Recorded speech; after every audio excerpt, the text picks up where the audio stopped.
আসসালামু আলাইকুম। আপনাদের মাঝে আজকে একটি নতুন একটা কথা শেয়ার করতে চাই। একবারে বাস্তব ঘটনা। আমার বাড়ি ছাড়া মোটামুটি প্রায় 40-50 কিলোমিটার ফাঁকে ওই এলাকায় আমি ছোট্ট একটা ব্যবসার জন্য গিয়েছিলাম। তো সেখানে যাওয়ার পরে দেখি অনেক চিল্লাচিল্লি চলছে। যাই হোক, আপনারা আমার কথাগুলো একটু মনোযোগ দিয়ে শুনবেন এবং ঘটনাটা বাস্তব ঘটনা এবং যে এলাকায় হয়েছে সে এলাকার লোক অবশ্যই আমার ভিডিওটা দেখলে তারা অবশ্যই বুঝতে পারবে যে আসলে উনি এখানে ছিলেন এই ঘটনাটার সময়। আপনারা অবশ্যই আমার ভিডিওটা দেখেন এবং আমার কথাগুলো শোনেন যে বাস্তব বড় কত কঠিন জিনিস। অবশ্যই আমার সঙ্গে থাকেন। যাই হোক বন্ধুরা, আলোচনাটা শুরু করে দিই। সেখানে গিয়েছিলাম, সেই বাজারে আলোচনা করতেই পাশের এক বাড়ি থেকে চিল্লাচিল্লি শুরু হয়ে গেল। ইতিমধ্যেই সেখানে গেলাম, যাওয়ার পরে দেখলাম একটা মেয়ে না ফেরার দেশে চলে গেছে। যাই হোক, আশেপাশে লোকজন ছিল, অনেক ছিল, লোকজনের থেকে কথাবার্তা শুনলাম একটা বড় একটা দুর্ঘটনা। তে সেখানে পরে যাই হোক শুনলাম বিস্তারিত সম্পূর্ণ ঘটনাটা। এবার আমার সঙ্গেই থাকুন, বিস্তারিত কথাটা বলি।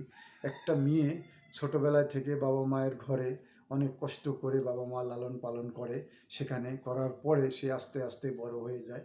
বড় হওয়ার পরে সে বাবা মা মানে সেই বাচ্চাটাকে লালন পালন করে লেখাপড়া, স্কুল কলেজ, বড় ধরনের চাকরি করাবে এরকম আশায় থাকে। যাই হোক, ভালো একটা ঘর সংসার পাইলে এবং তাকে বিয়ে দিয়ে দেয়। মেয়েটা একটাই মেয়ে, সেই বাবার, সুন্দর একটি মেয়ে। তো যাই হোক, মেয়েটা এইচএসসি পরীক্ষা দেওয়ার পরে কলেজে উঠবে, এই মুহূর্তে একটা ভালো একটা সম্বন্ধ আসে। ছেলেটার চেহারাটা অনেক সুন্দর।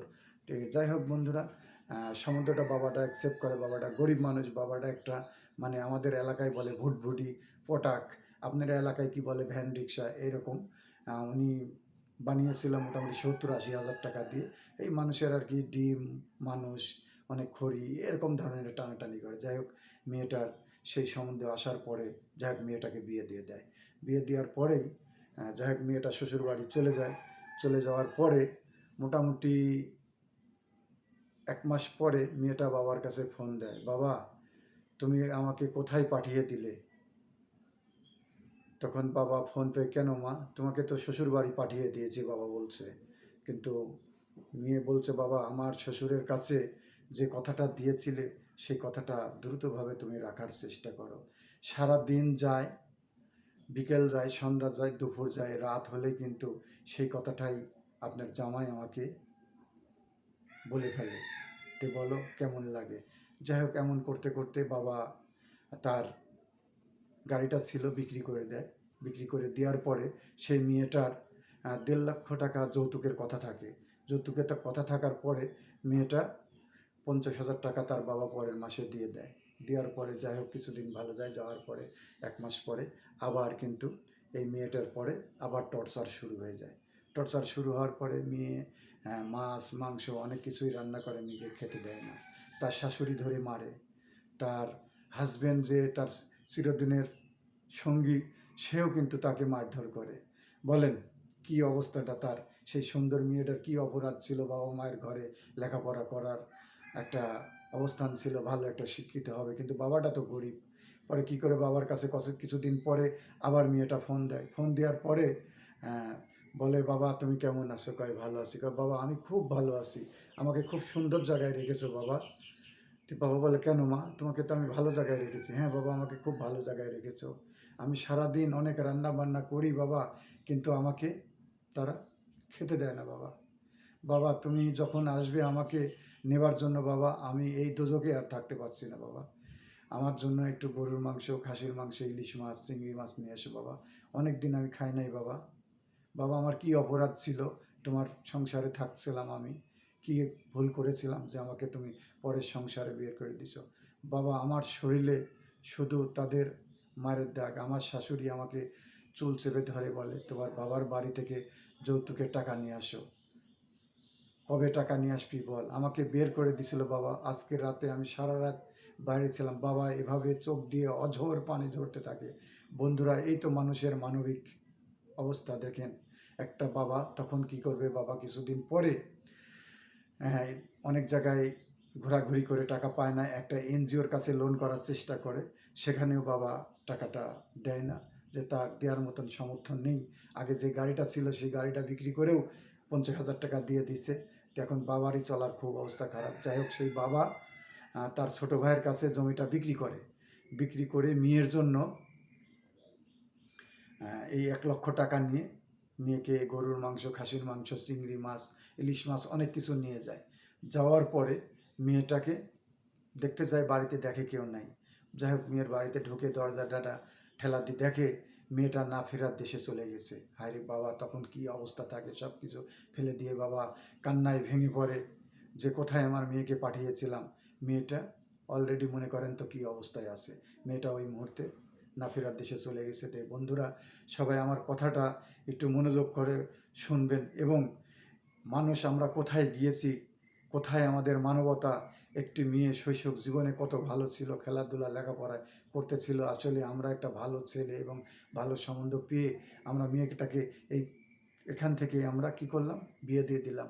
সেখানে যাওয়ার পরে যৌতুকের টাকার জন্যে কত নির্যাতন তাকে করছে, অনেক মারধর করছে, বাড়ি থেকে বের করে দিছে, সে অনেক কান্না করছে, বাইরে বারান্দায় দিনের পর দিন থেকেছে। আমি সেই ছেলেকে বলতে চাই যে বাবা, তুমি একদিন কোনো দিন বাবা হবে, তুমি একদিন সন্তানের বাবা হবে, অবশ্যই তোমার সন্তানকে একদিন যেরকম এরকম কাজ করবে সেদিন তুমি বুঝতে পারবে। আমি প্রতিটা বাবা মাকেই বলবো যে আসলে আপনারা যখন একটা মেয়েকে, অসহায় মেয়েকে নিয়ে যান, তখন তাকে নিজের সন্তানের মতনই অবশ্যই ব্যবহার করবেন এবং তার সাথে ভালো ব্যবহার করবেন। টাকাটাই পৃথিবীতে সব না, আজ আছে কাল নাই। আজকে পৃথিবী থেকে যে কোনো মুহূর্তে আপনি মারা যেতে পারেন, নিঃশ্বাসের বিশ্বাস নাই। আর বন্ধুটা, আমার ভিডিওটা দেখে আপনাদের কেমন লাগলো অবশ্যই আপনারা বলবেন, এবং আমি আপনাদের বাস্তব ঘটনাটা বললাম, এবং কোথায় ঘটেছে সেই জায়গাটা উল্লেখ আমি না করি, হয়তো এ বিষয় নিয়ে অনেক আলোচনা হতে পারে। এই জন্য আপনাদের আমি বাস্তব ঘটনাটা সেখান থেকে ঘুরে এসেই আপনাদের আমি এই বাস্তব ঘটনাটা তুলে ধরলাম। তো আসলে নারীরে কখনো কি বলবো, নারীরে বাবার বাড়িও বাড়ি হয় না, স্বামীর বাড়িও কখনো বাড়ি হয় না। নারীরা আসলেই অসহায়। তো মেয়েরে সবসময় অনেক সময় বলে যে মেয়েরে কোনো বাড়ি হয় না। তারা আসলে একটা জমির মতন, ধান ছিটাই দিল, ধানের ফসল হলো, ধান মলে সব আউট সিটি ফেলে দিয়ে ভাত আমরা খেয়ে ফেললাম, শেষ। এরকম মেয়ের পরিস্থিতি হয়ে গেছে। তো যাই হোক, নারীরা আমরা সম্মান করতে শিখি। আমরা পুরুষ, আমরা কোনো নারীর গর্ভে থেকে কিন্তু আমরা জন্ম হয়েছি। বন্ধুরা, অবশ্যই তাদেরকে আখ্যায়িত করি, যে ভালো সম্মান দিই, ভালোবাসা দিই, এবং আমরা প্রতিটা বাবা মায়েকেই বলবো যে একটা মেয়েকে তার ঘরে বিয়ে করে সন্তানকে নিয়ে আসার পরে সে বেটার বউ না, তাকে সন্তানের মূল্যায়ন দিই। সে কিন্তু না ফেরার দেশে চলে গেছে, সেই বাবা তখন কি করবে, জায়গাটা বিক্রি করেছিল, সেই জায়গা কিন্তু আর পায়নি।